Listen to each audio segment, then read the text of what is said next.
তো সকাল সকাল ঘুম থেকে উঠে আমি আজকে আধা ঘন্টার মধ্যে পরীক্ষা দিয়ে চলে এসেছি। তো কী করবো গাইস, এখন আর কী করবো মনে করছে না গাইস, কী করবো কী যেন বলতে নিলাম। তো দাদা হলো পদুলটা ঘরে ঘুমাচ্ছে, ওকে তো ছাড়াই আমার হেঁচকে উঠে গেছে করে। আমার মা তো অবাক হয়ে গেছে, এত পরীক্ষা, বাবা অবাক হয়ে গেছে, সবাই অবাক হয়ে গেছে, এত তাড়াতাড়ি পরীক্ষা। এই মা পড়ে গেল, এই গাইস চলো তাহলে একটু পরে তোমার সঙ্গে হচ্ছে।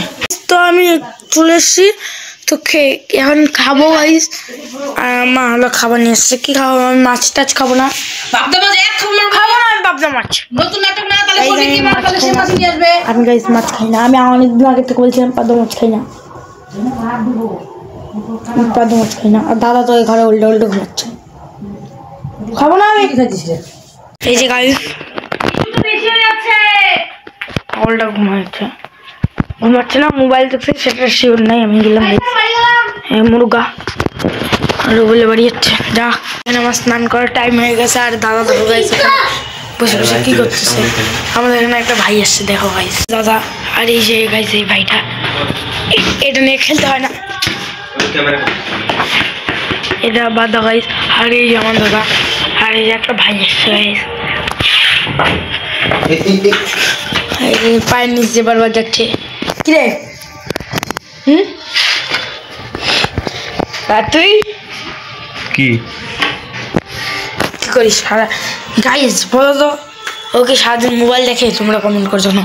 আর গাইস তোমাদের সঙ্গে কথা বলতে বলতে আমাদের বাড়িটা অনেক ধীরে ধীরে অনেকটা হয়ে যাচ্ছে গাইস।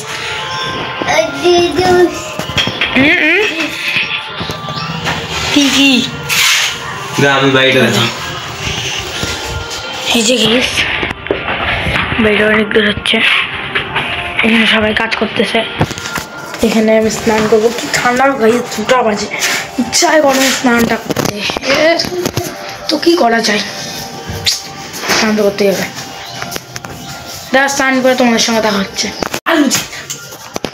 গাইজ আজকে আমার একটা ভাই পেন নিছে, তো পেনটা তোমাদের অন্ধকারে ফ্ল্যাশ অফ না করলে বুঝতে পারবো না। তো দেখো গাইজ পেনটা কিন্তু দারুণ, অন্ধকারে একমাত্র আলো জ্বলে। আর এর ফ্ল্যাশটা যেহেতু মারে রাখছি সেহেতু আলোটা জ্বলবে না, কারণ বোঝা যাচ্ছে না আলোটা। এখন ফ্ল্যাশটা অফ করবো, দেখো গাইজ একদম গ্রিন। আমার হাত দেখা যাবে না, কিন্তু হাতটা দেখা যাবে না আমাদের, কিন্তু দেখা যাবে। আর ফ্ল্যাশটা জ্বলাই দিলে আবার নর্মাল পেন লেখাও যাবে এটা দিয়ে। এই যে এটা আমি ফ্ল্যাশটা অফ করে দিলে দেখো, ফ্ল্যাশটা অফ করে দিলে দেখো কি হবে, ফ্ল্যাশটা সব জ্বলে যায়, সব জ্বলে সব। কেমন গাইস? পেনটা কেমন কমেন্ট করে জানিও। আর তোমরা যদি এই পেন কিনতে চাও তাহলে একটা সাবস্ক্রাইব করে দিও, আর একটা কমেন্ট করে দিও যে আমাদের এরকম পেন লাগবে। একদম আমি দেখে নেব কার কমেন্ট, তাকে আমি রিপ্লাই করব নিজে থেকে। তো গাইজ এখন আমাদের বাড়ির কাজ টাজ চললো, আমরা স্নান টান করিনি, স্নান টান করবো এখন আমরা। আর এখন আমাদের অনেক কিছু বাকি আছে। তো আমি এখন স্নান করি, ভাই স্নান করে 2টা 2:30 বাজে গেছে। তুই করে নিয়েছিস স্নান? আমার ভাই স্নান হয়েছে, আমার এখনো খাইনি গাইজ। তো আজকে আমাকে লেট করে স্নান করতে লাগলো, আজকে আমার দেরি হয়ে গেছে স্নান করতে, অলরেডি অনেকটা লেট হয়ে গেছে, আমার কাছে রাতেই স্নান করতে লাগলো গাইজ। এখন আমরা একটা ভিউজ পাচ্ছি না, 0 ভিউজে পড়ে আছি। তো আমরা এত কষ্ট করে এত ঘাটতি করে ডেইলি ভিডিও থাকছে, তো একটা করে যদি সাবস্ক্রাইব একটা লাইক যদি পেতাম তাহলে খুব শান্তি হতো। মানে একটা ভিউজ একটা লাইক আমাদের মনে যে শান্তিটা দেয় সেটা আর কোথাও বলে বোঝানো যাবে না গাইজ। তো প্লিজ একটা লাইক করে দিয়ে যাও, আর একটা সাবস্ক্রাইব করে দিও চ্যানেলটাকে, যাতে নতুন ভিডিও আমাদের ডেইলি ব্লগ যে আমরা ডেইলি কী করি সেগুলোতে তোমাদেরকে দেখাতে পারি। তো গাইজ স্নান করার পর দেখা হচ্ছে। খেলতে গেছিলাম, তো খেলে চলে এসেছি। তো গাইজ আজকের মতো অনেক কাজ আছে, এডিটিং অনেক কাজ আছে, তো আজকের মতো